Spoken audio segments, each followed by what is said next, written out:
Hey, kia ora, Helen Brahms here, coming to you live from Escondido in San Diego, California. Yes, we are back at our starting point. Well, not quite. Different, same area, different campground. We have completed 3,227 miles on this journey over the last 25 days. It has been an interesting adventure. I've learned a lot about RVs and RVing, especially driving them. I have discovered a lot about myself.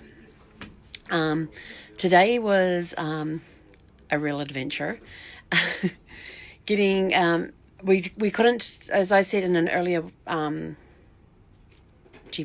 brain freeze. I need food.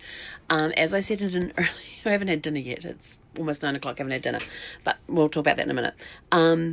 As I said in an earlier Facebook Live, we had no internet connection where we were yesterday. So driving out of there this morning was quite the adventure on this little narrow road that went... Oh, it had some switchbacks in there too. Forgot about those. But California roads, oh my gosh, they were terrible. We were... If I had done a Facebook Live in the RV while driving, that's what it would have turned out like. The roads were disgusting. We came along the 101, and then I think we went to the 56, to the 91, to the 15, somewhere along, the 101 to the 134, the 56, the 91, and 15. I can't remember the two in between, the 134 and the 15, but we ended up the whole way. This poor rig, Sparkles held together pretty well until we were 20 minutes out. We were 20 minutes from our thing. We passed a traffic jam on the other side of the road that was 13 miles long. 13 miles. I don't even know what that is in kilometers. My brain's fried right now. I can't even think to convert that. About 13 miles long. And that was because there'd been this big scrub fire. We saw the smoke from miles away. And as we got closer, we're going to be going past where this fire is. And sure, there was a scrub fire up this hill. It was basically under control. There was just a few bits of smoke still coming up. The firefighters were still there.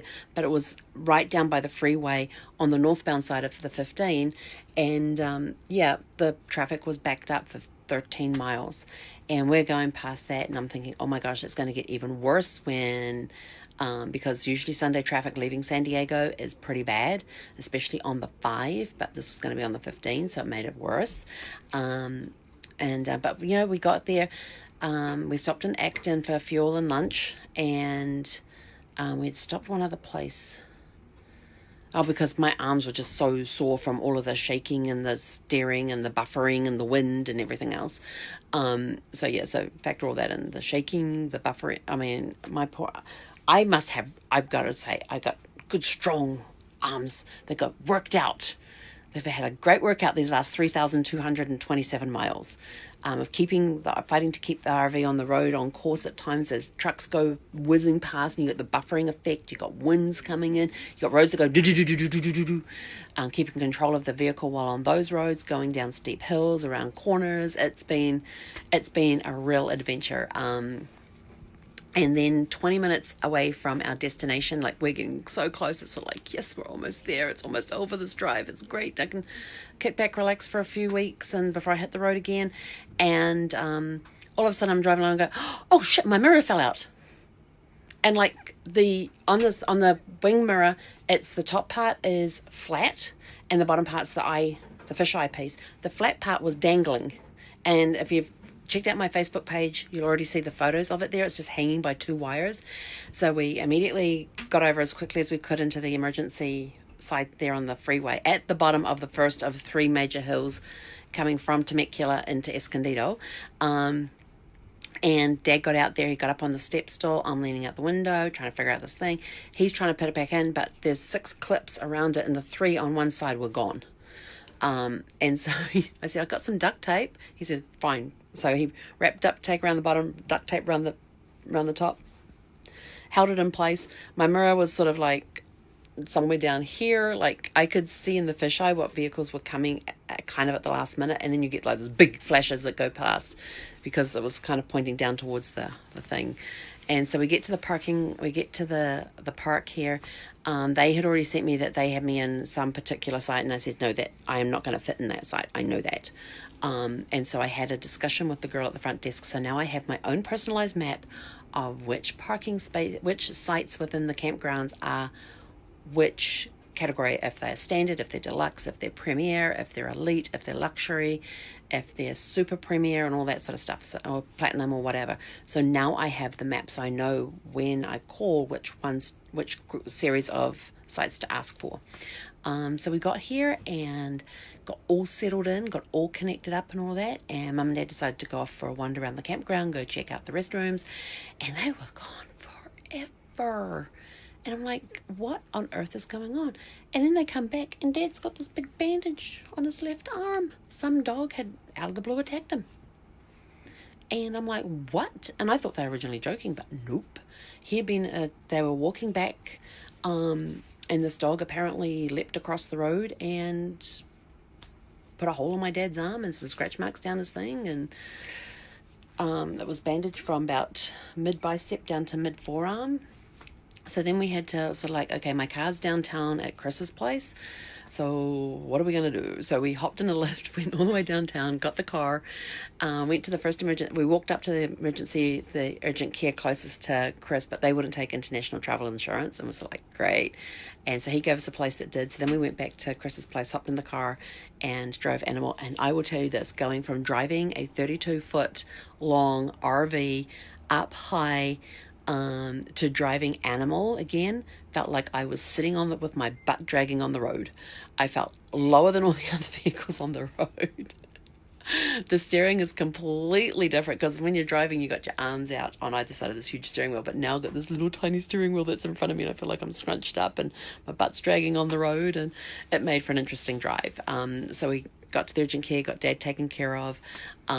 He's doing great, feels good, all that. We just got to go pick up the prescription, and yeah, so more adventures still going. And I'm like, oh my gosh. But I will tell you this, I haven't told them this yet, but they might hear me, but being back in an ER, yeah, no, not for this girl.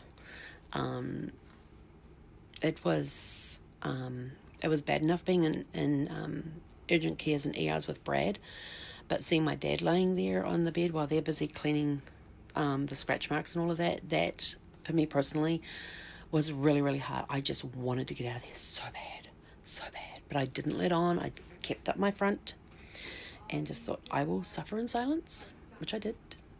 But yeah, that was hard, being back there again, being in that situation of sitting on a thing while somebody was laying on the bed. Yeah. So that was the end of our trip. This trip I have learned a lot. I'm going to write a blog about things that I've learned, and I think tomorrow night I'm going to talk about some of the lessons that I've learned along the way.